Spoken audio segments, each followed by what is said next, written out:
All right. Good morning, everyone, and welcome back to our water fluoridation investigation. So, today I wanted to discuss the topic of epistemology.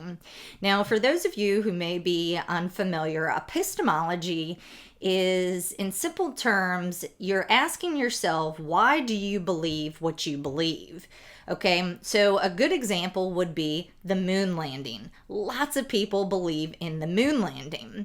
And if you were to ask yourself, why do you believe that we went to the moon, then you would want to take a deep dive and try to figure out why you believe what you believe. In this case, the moon landing. Why do you believe that we put a man on the moon?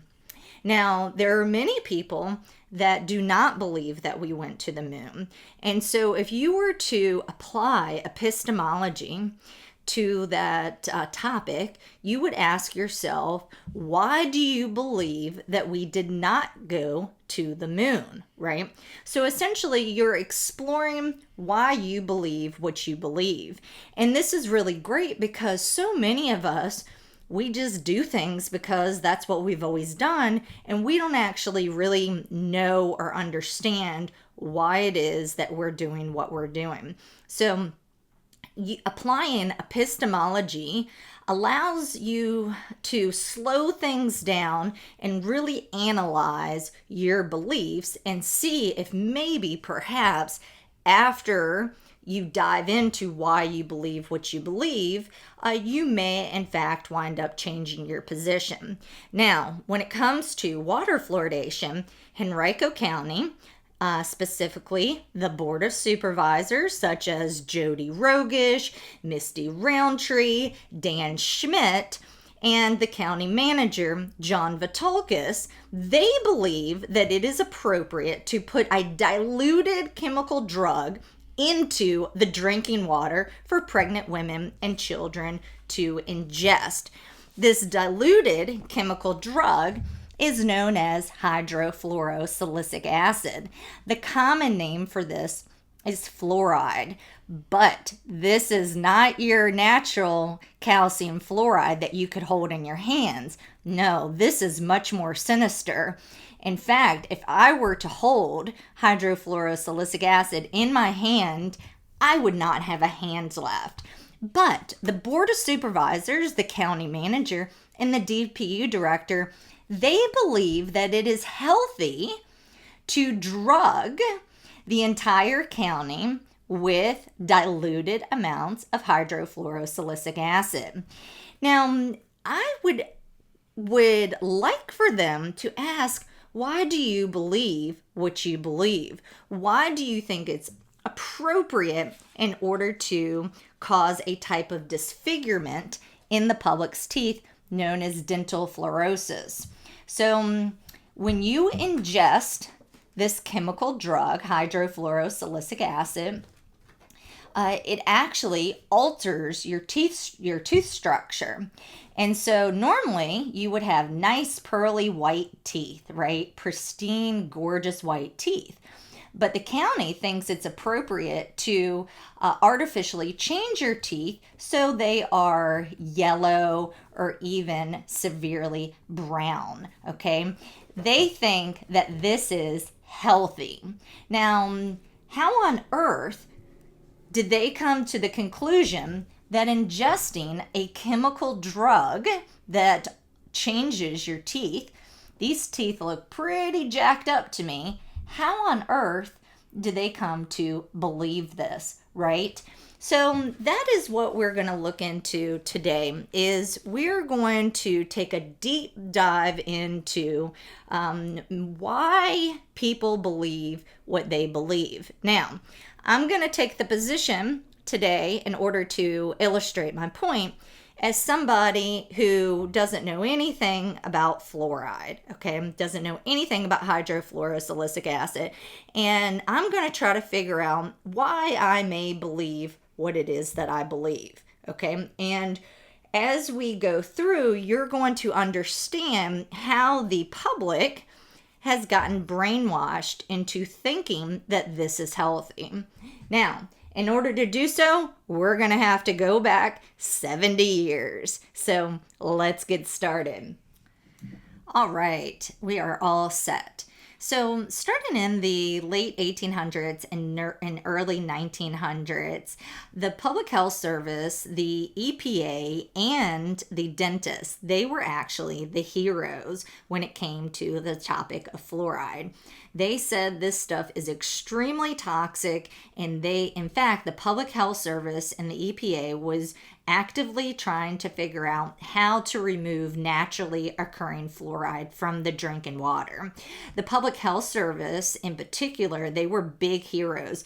They were very much against chemicals. They were against the chemicals in the food, against chemicals in the drinking water. They were the good guys. They were the heroes. And like I said, they were actively trying to get rid of the fluoride out of people's drinking water. It was just naturally occurring fluoride. At this time, nobody's actively putting the chemical drug hydrofluorosilicic acid in the drinking water. Nobody was putting sodium fluoride in the drinking water.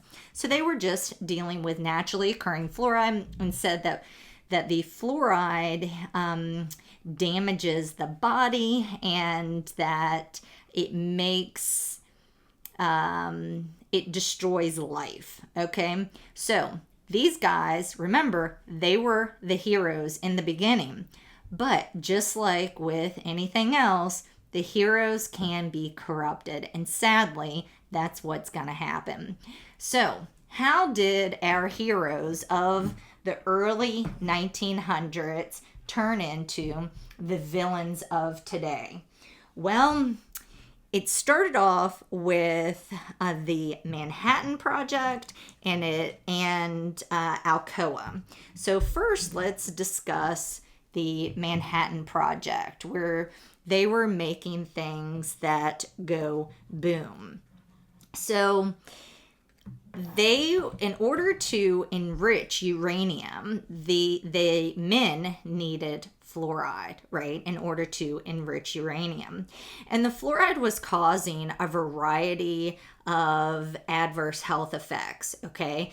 It was permanently damaging them, and from my understanding, some men never came back from those damages that they incurred. Now, the government, this was a very important project, and they needed to do everything in their power in order to protect the Manhattan Project, right? So they needed to make these problems go away. So who did they call on in order to make the problem go away, right? In order to get rid of the lawsuits and so forth? Well, they called, drumroll, the dental industry. That's right. So they contacted the dental industry in order to help essentially cover up the problems that the fluoride was causing. Now, the fluoride was making the men's teeth fall out. And so what the dental industry did was they wrote reports saying that fluoride prevents cavities. Now, I guess technically you could say that because when you don't have any teeth, you don't have any cavities, okay? So very early on, the government, they are willing to do anything possible in order to protect the program, including hiring the certain dentists and people in the dental industry to put a spin on the narrative, right, to protect the Manhattan Project. Now, who else was a problem in this story in the beginning? Well, we've got Alcoa. This is going to be the aluminum industry. All right, let's set the Manhattan guys over here to the side. Suppose we can put them back here. All right, so next we have the aluminum industry, okay?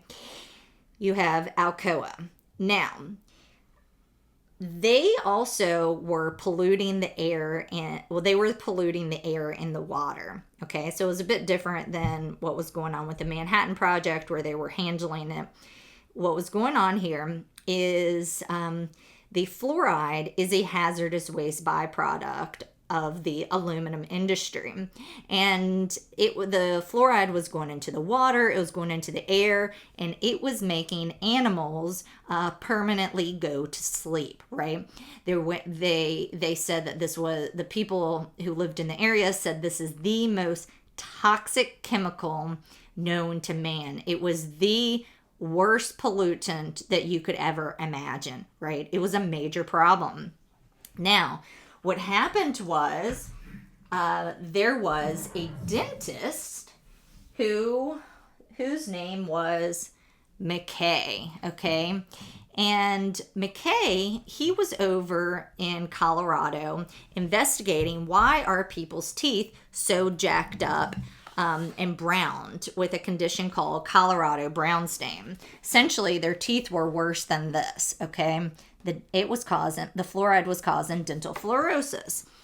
And so McKay, he investigated, and it appeared that the people's teeth had less cavities.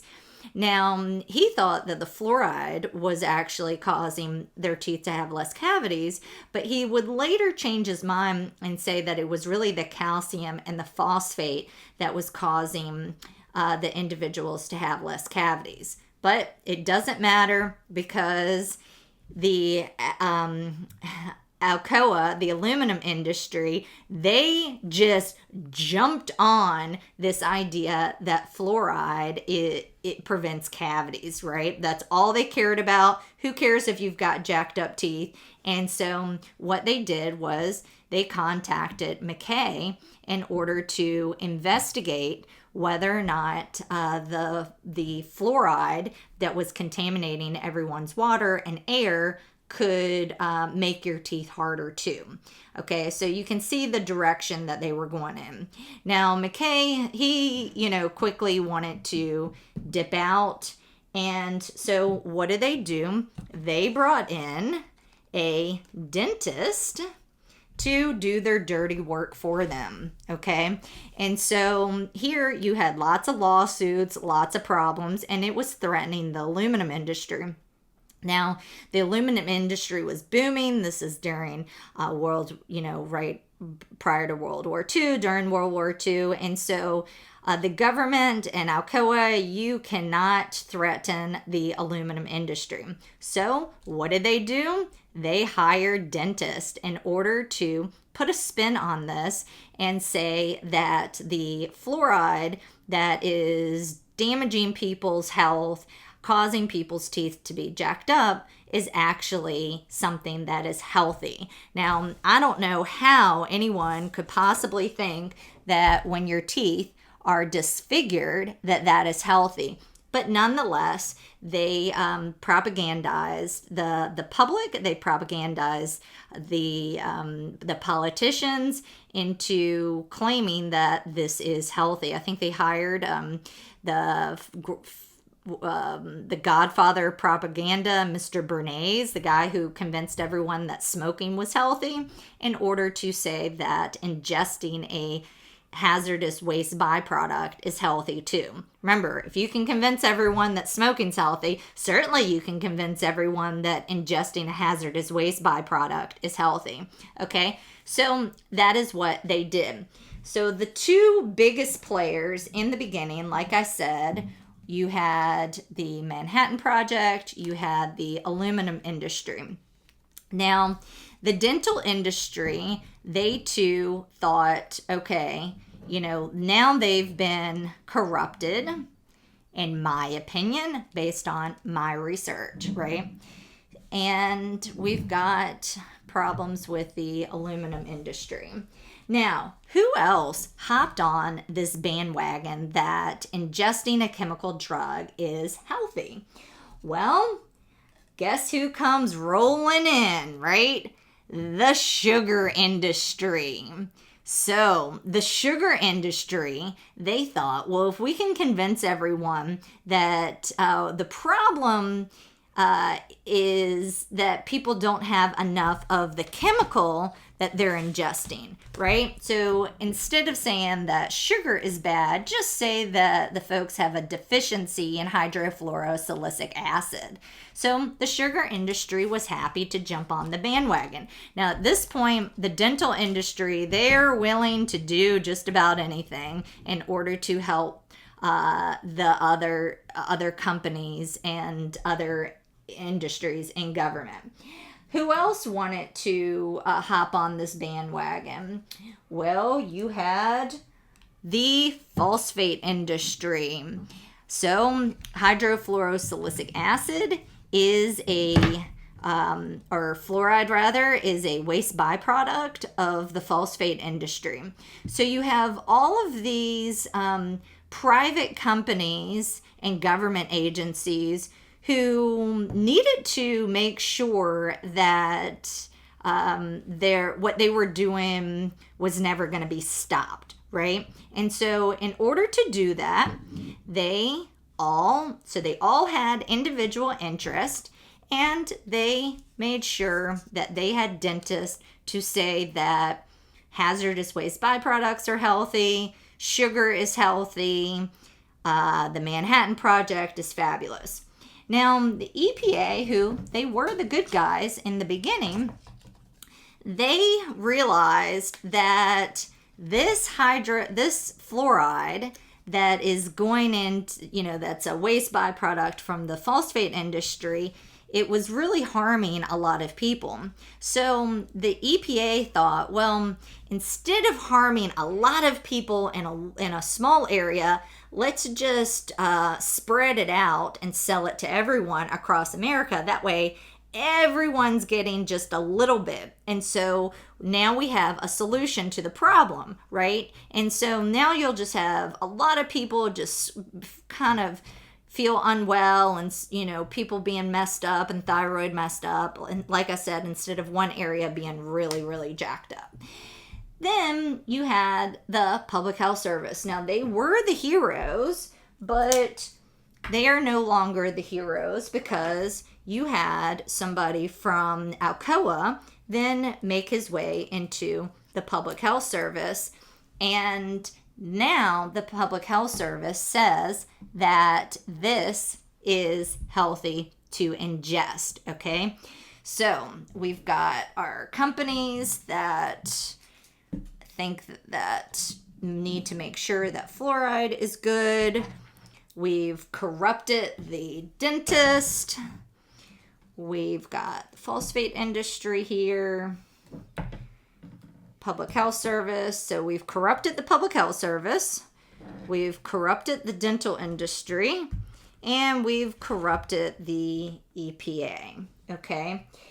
Now, there were still dentists that were good and tried to, tell everyone this is a scam, right? This is a scheme. It is a scam. Don't believe it. But people like that were ostracized and kicked out. So they made sure that it was really bad.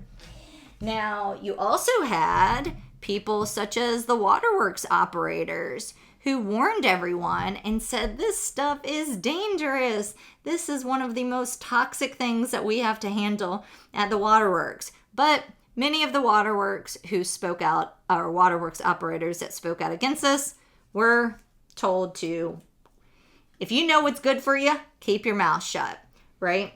So then you have the Board of Supervisors. Okay, you have the Board of Supervisors and the county manager.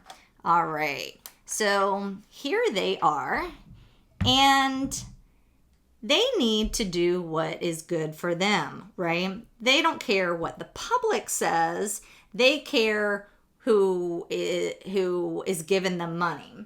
So what happens is you have lobbyists, right? And so the aluminum industry, the dental industry, and everybody in between, they will hire lobbyists to, in order to Essentially ensure that the board of supervisors and the county manager does what they want to do. Now, one of the biggest lobbyists are people in the dental groups.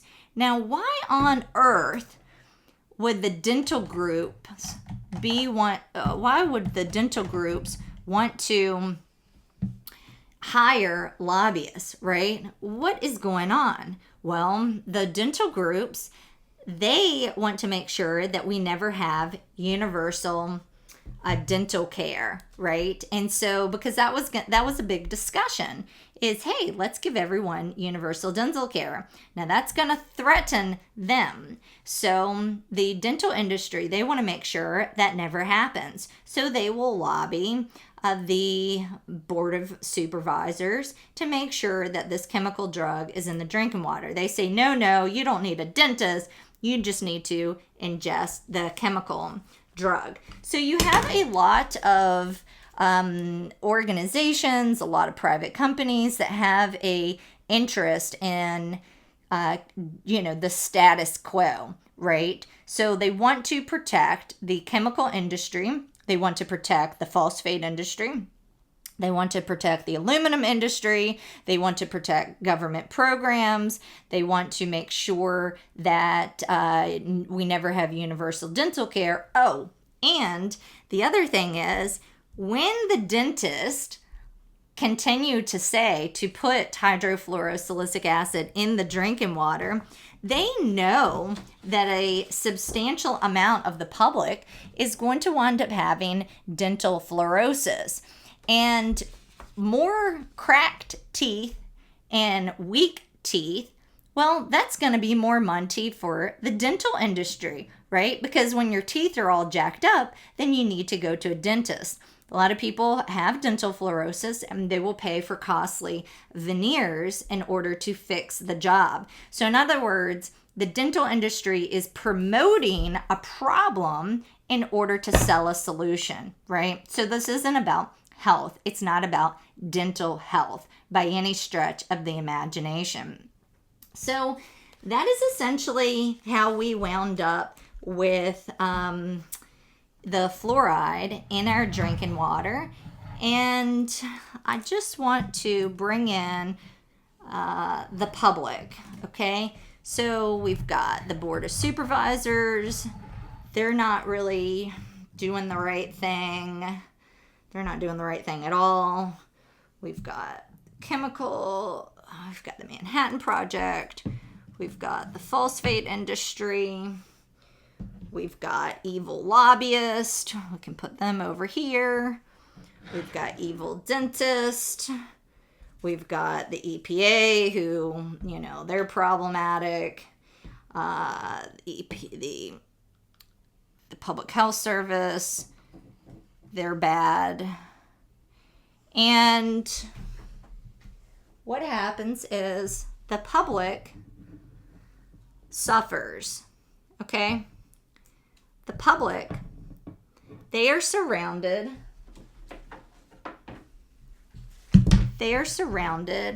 by corruption. So it's very difficult for the mothers and fathers to go up against these giants. It's kind of like David going up against Goliath, right? So I think this covers the topic of why do you believe what you believe, right?